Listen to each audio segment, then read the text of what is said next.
মোৰ ছাত্ৰ-ছাত্ৰীসকল তোমালোক সকলোকে আমাৰ এই চেনেলটোলৈ পুনৰবাৰ স্বাগতম জনাইছোঁ। আজিৰ এই ভিডিঅ'টিত NIMS এক্সামৰ বাবে ইম্পৰ্টেণ্ট ছায়েন্সৰ কেইটামান কুৱেশ্যন তোমালোকৰ বাবে লৈ আহিছোঁ। ভিডিঅ'টি শেষলৈকে চাই থাকিবা। প্ৰথম প্ৰশ্নটো চোৱা, 1:2 অনুপাতত ভৰৰ গাড়ী দুখনৰ বেগৰ অনুপাত হ'ল ডেছ। গাড়ী দুখনৰ ভৰ বেগৰ অনুপাতটো আমাক উলিয়াব দিছে। যদি আমি অনুপাতটো উলিয়াওঁ, অপশ্যন ডি হ'ব শুদ্ধ উত্তৰ। নেক্সট প্ৰশ্ন, গ্ৰহ এটাৰ কক্ষপথৰ আকাৰ। গ্ৰহ এটাৰ কক্ষপথৰ আকাৰ কি হ'ব? গ্ৰহ এটাৰ কক্ষপথৰ আকাৰ হ'ব উপবৃত্তাকাৰ।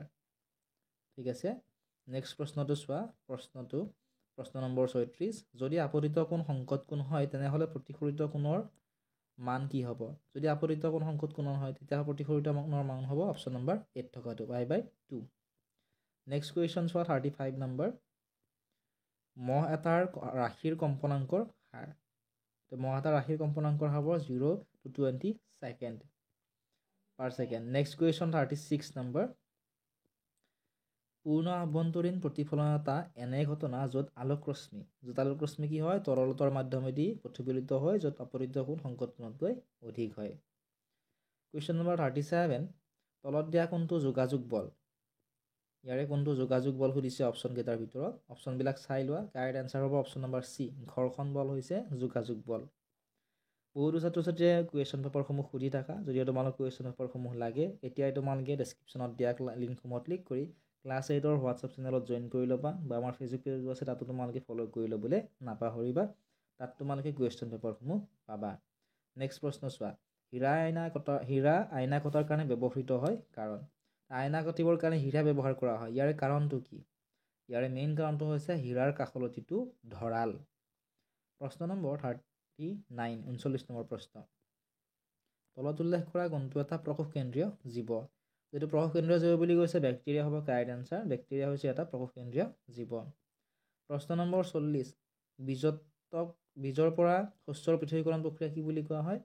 আমি যেতিয়া ধান কাটি আনোৱাৰ পিছত আমি কি কৰোঁ? মৰণা মাৰোঁ। অৰ্থাৎ বীজৰ পৰা কি কৰা হয়?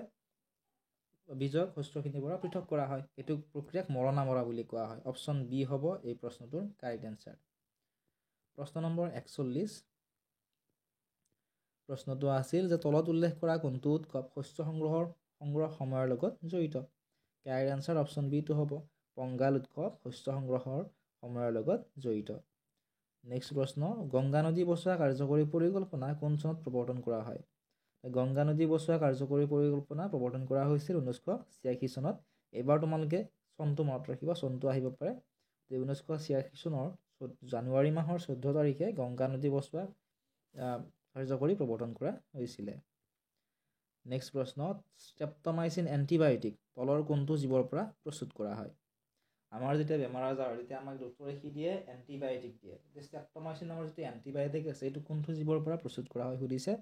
কাৰেক্ট এনচাৰ কি হ'ব? অপশ্যন নম্বৰ বি হ'ব ভেঁকুৰ।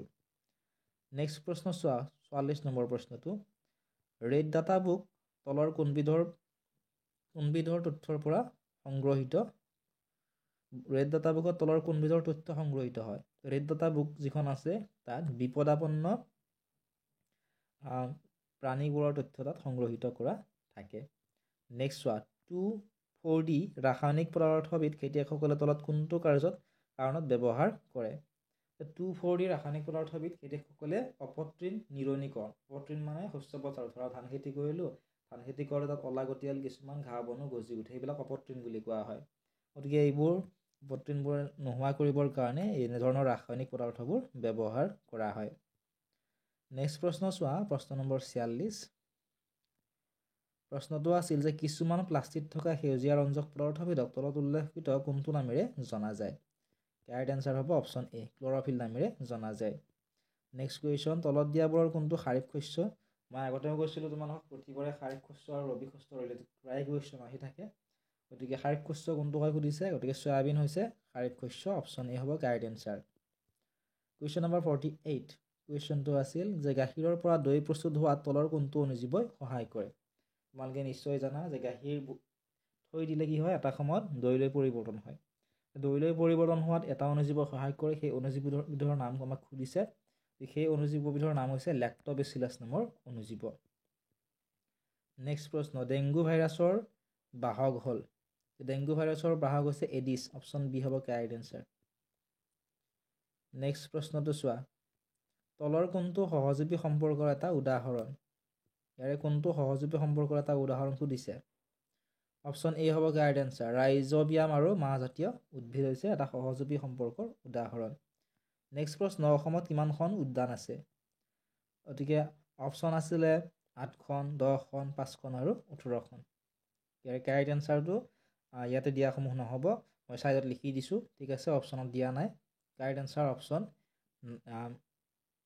সমূহত নাই গতিকে 9খন হ'ব অসমত বৰ্তমান 9খন ৰাষ্ট্ৰীয় উদ্যান আছে নেক্সট চোৱা প্ৰশ্ন নম্বৰ 52 যি কোষে বাৰ্তা গ্ৰহণ কৰে আৰু শৰীৰৰ এঠাইৰ পৰা আন ঠাইলৈ বাৰ্তা পৰিবহণ কৰে সেয়া হয় গতিকে যি কোষে বাৰ্তা গ্ৰহণ কৰে আৰু শৰীৰৰ এঠাইৰ পৰা আন ঠাইলৈ বাৰ্তা পৰিবহণ কৰে তাক কি বুলি কোৱা হয় স্নায়ুকোষ নেক্সট প্ৰশ্ন চোৱা যদিহে নিষেচন স্ত্ৰীদেহৰ বাহিৰত পৰীক্ষাগাৰত হয় তাক কি বুলি কোৱা হয় নিষেচন যেতিয়া স্ত্ৰীদেহৰ বাহিৰত কৰা হয় তেতিয়া তাক কোৱা হয় IVF বুলি ঠিক আছে অপশ্যন এ হ'ব কাৰেক্ট এনচাৰ নেক্সট চোৱা প্ৰশ্ন নম্বৰ 54 এইখিনিৰ পৰা গণিতৰ প্ৰশ্ন আছিল যদি গণিতৰখিনি লাগে কমেণ্ট কৰিবা কমেণ্ট কৰিলে মই মেথছৰখিনি কৰি দিবলৈ চেষ্টা কৰিম চেনেলটো যদি ছাবস্ক্ৰাইব কৰা নাই ছাবস্ক্ৰাইব কৰি দিবা লগতে কোনখন ডিষ্ট্ৰিক্টৰ পৰা ভিডিঅ'সমূহ চাই আছে কমেণ্ট ছেকশ্যনত জনাবলৈ নাপাহৰিবা